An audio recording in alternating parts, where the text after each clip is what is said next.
এই শহরে এত এত মানুষ, তবুও মানুষ কেন মানুষের অভাবে মরে?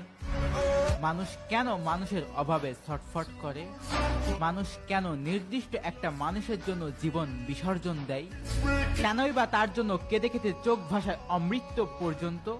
আসলে মানুষের যখন কোনো নির্দিষ্ট মানুষের প্রতি মায়া হয়ে যায়, তখন ওই মানুষটা ছাড়া আস্ত একটা পৃথিবী জনশূন্য মনে হয়। নির্দিষ্ট মানুষ ছাড়া একটা দিনও একটা বছরের মনে হয়। কারণ যাকে মন ভালোবাসে একবার আপন ভাবে, তার অভাবটা আর কাউকে দিয়ে কখনো পূরণ হয় না। তার জায়গাটা ঠিক তার মতোই করে খালি পড়ে থাকে। হাজার মুখ হাজার হাসি থেকেও সেই একটা মুখ না থাকলে সবই ফাঁকা ফাঁকা লাগে। যদি কেউ শেষ পর্যন্ত জীবনে নাই থাকতে পারে, কেন তাহলে তারা আসে? আজও আমি নিজেকে নিজে প্রশ্ন করি, আমার ভুলটা কি ছিল? হয়তোবা আমার ভুলটা ছিল তাকে ভালোবাসা।